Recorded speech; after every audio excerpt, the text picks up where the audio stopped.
what does it cost essentially? You said 500,000 to possibly a million, depending on the size, the location, etc. Would that be included in the franchise fee? Like, what does that look like?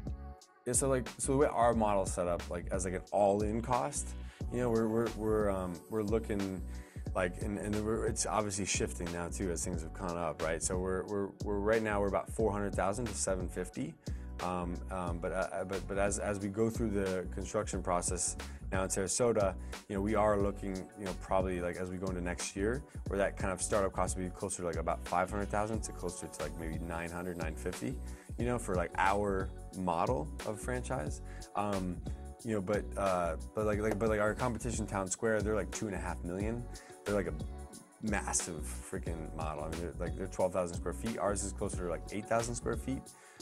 So it's a little bit smaller of a footprint. But we're, you know, but a lot of it depends on the area too. So like if we, you know, we might go into a market where we only need 6,000 square feet, or say that person's in a market where maybe they need 10,000 square feet because the density makes sense, you know. So that's where kind of like some of that variable is. But like for an 8,000 square foot center, we're looking at, you know, right now between like 450 and 750, you know.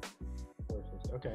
And that's franchise fee, working capital, furniture and fixtures, construction, and you know, that's like the total all in, you know. Hey guys, thank you so much for joining me. If you'd like to learn how to open your own adult daycare center, go to adcpro.com.